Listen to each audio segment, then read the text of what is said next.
Okay, Jeremy and everyone, the way how I tape my stick is other than doing the rotation way, I do horizontal way.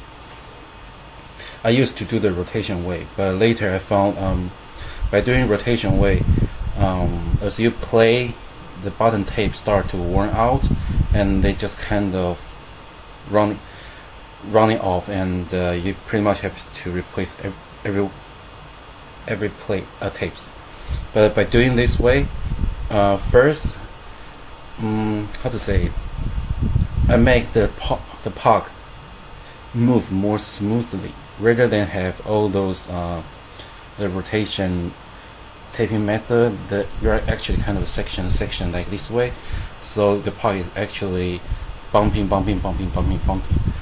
But in this way it goes smoothly, and even though it rises up, so it's rise, it constantly accelerates in a smooth pathway.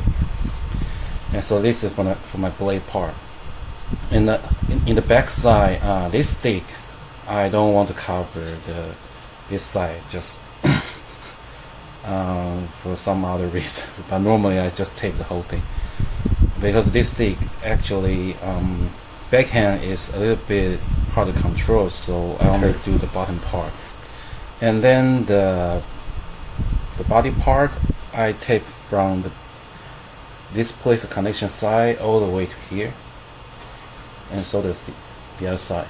So because most of the time the checking will be happening here, the upper part will also be, but upper part my hands is pretty much holding here, do the slap shot, or holding here, do the wrist shot. So this part I don't really need to do any tapes. And the holding part, I use papers to adjust the thickness I like. This is the method when I first played hockey. The person who was good at hockey, the way he told me, because you use papers, how thick or how thin you want, you can adjust anytime, and it's unlike you use some already preset thing. It's always that thick or that thin. Using paper, you can adjust in any way you want. So yeah, I pretty much I put the paper rolls here, then use tape to surround it first. Then I do this way to secure it. Then I roll the tape all the way down here. So this is the way how I tape it. Okay, so this is the new stick I just got today, the U Crazy Light with Ovechkin curve, which is super crazy, as you can see. When I saw this stick in the store, I was immediately shocked. Never see a blade open like this. So the way how I tape it is, rather than doing people's way of you circle it all the way up, I do it by horizontal way. So I have tape, and then I place it in this way. So I'm doing it slowly to make sure it sticks to the blade well, and then also adjust the angles so that the angle will not be out.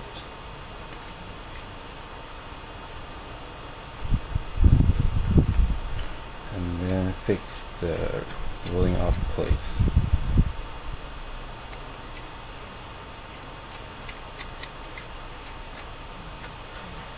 So as an example, this is the way how I tape. So there's the first one, and then second one, third one. You can go up or go down, depends on the way how you like. But normally I start from the top one. So top one, second one, third one, fourth one, or maybe fifth one, depends on how wide the tape is. And then so by rolling from taping from the top, the puck will move smooth first. Doing this way, because puck goes from here to here, so I actually give puck a smooth pathway. The tape already increased the friction, so I use that friction alone. It's like a constant smooth friction, rather than the rolling waves like this friction, this friction, this friction, this is divided friction force. In this way is smooth, constant friction force to give the puck a more smooth and homogeneous movement and power delivery. So this is a brief example how I tape my blades. And for this stick, I want to try just do minimum taping and see how it goes. But I will try it later on. Thank you. Okay, so this is the way how I tape the handle part. First, I use a tape to round it this side. It depends on how wide the tape is. Sometimes I may end up doing a cross. This one, I think probably just this side will be sufficient because this tape is 1 inch wide, and I feel it's kind of rubbery feeling, very good. And the paper I use is just magazine pages, and it depends on how wide you want to hold on your stick. So this paper I fold in half. When put in here, it will be about like, let me adjust it. It will be like pretty much the last finger and a little bit the ring finger. Pretty much is for these two fingers. So I just roll it up, and if I feel the length is not enough, I add another one and add it with a little bit distance. And by doing this part, one thing you need to be pay attention is you have to make them even width. Last time I did a little bit like the first paper, which says the base, it's kind of wide, and the top part is a little bit small. And after I roll up and went to ring to practice, my finger was actually pain because it's kind of constantly just that a little bit difference. When I shooting, it's kind of constantly rubbing the skin, even with I wear the hockey gloves. So basically after roll up and then use a tape. So